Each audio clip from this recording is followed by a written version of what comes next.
Ever get confused by all the jargon on food labels? Let's talk about that. How's it going, guys? My name's Richie Kirwan, and today we're going to learn one of the most important skills when it comes to managing your nutrition, and that's how to read food labels. We'll talk about ingredients lists and how they're ordered. We'll talk about nutritional information and how to understand what it means about the food you eat. And finally, we'll talk about some of the most common phrases you might see on food packages. When you first start paying attention to your diet and learning about nutrition, it can be a little overwhelming with all the information that you see on different packs of food. But with everything you learn today, you'll be much better able to understand what's in the food you eat. First off, let's take a look at the ingredients list of some different foods to help you understand a little bit more about what goes into the foods you eat. Let's start off with an ingredient list for a random protein bar. Just because I know a lot of you will have tried one at some point in your life, and some of you might eat them quite regularly. So, ingredients, or food components, are always listed in order of greatest quantity, by weight.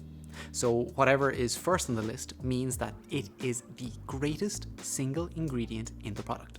In this case, white chocolate is the biggest single component of the bar. I say component because white chocolate is not a single ingredient, because chocolate itself is made up of multiple ingredients. We can also see that it says 28% in parentheses, which means white chocolate amounts to 28% of the weight of the chocolate bar. And that's a relatively big proportion. Without that percentage amount that has been shown, it can be hard to tell how much of a proportion of the total ingredients that a single ingredient or component contributes. Oftentimes, manufacturers won't include a percentage amount because they may not want you to know if a product contains a lot of a less desirable ingredient, like sugar, for example. Or they might not want to show it contains only a little amount of a desirable ingredient, like protein powder. Now, after each component, the individual ingredients that make up that component are listed in parentheses after it.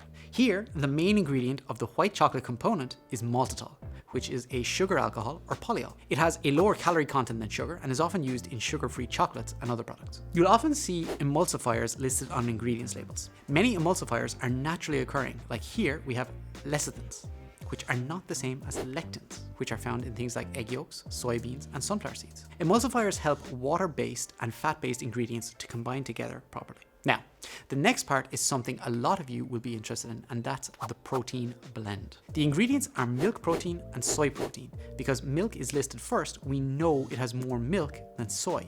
But because there are no percentages written here, it could be 51% milk and 49% soy protein, just in the protein blend. Now, for most people, that's not a major deal, as both soy and milk are high quality proteins and can both stimulate muscle growth similarly, although milk is slightly better. Soy is a cheaper protein, so that's why it's often used to lower production costs. However, this would matter more if the other protein used in the mix was a very low quality protein like collagen. If muscle protein synthesis is the goal, you want as much high quality protein in the mix as possible. Now, you can also make an argument that if you're relying on protein bars for your muscle growth needs, you've got other problems. And if maximizing muscle growth is a goal, you might want more than one protein bar, as eating more protein can overcome the issues of lower protein quality.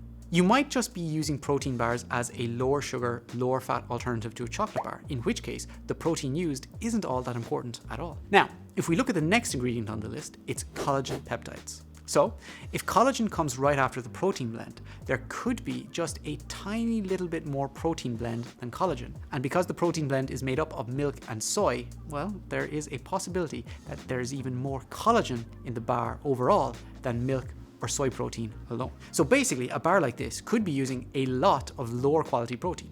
Again, not a major issue if muscle gain isn't your main goal. Next up on the list is humectant, specifically glycerol. Humectants are used to keep food nice and moist, and they're often used in protein bars and baked goods. Glycerol is formed when fat gets digested because fat is just made up of fatty acids bonded to a molecule of glycerol.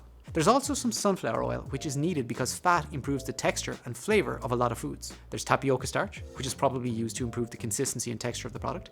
And there's cocoa butter and cocoa powder, which will give a chocolatey flavor. Right at the end, you have flavoring, salt, coloring, and sweeteners.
that the total amount of fat in 100 grams of peanuts is 46 grams. And of that fat, only 8.7 grams is saturated fat. This is really important too, because eating too much saturated fat can lead to increases in some risk factors for heart disease, and this is why labels need to provide details on saturated fat content. You can also see the amount of carbohydrates is 12 grams and the amount of sugars is 5.9 grams. This can be useful in processed foods to get an idea of the sugar content, but as these are just peanuts, you know that these aren't added sugars and are just naturally present in the nut. You can also see protein and salt content per 100 grams of nuts too. In this example, we also have a column showing values per 25 grams, which is a serving size, and also percentage of your recommended intake. The importance of having a portion column is huge. The reason you get values per 100 grams is so we can compare similar products by weight. The reason we have the serving size column is so you know how much energy and how much of each macronutrient you get in a specific serving. Some people, when they start out reading nutrition labels, forget to pay attention to the serving size and often just put the serving size for everything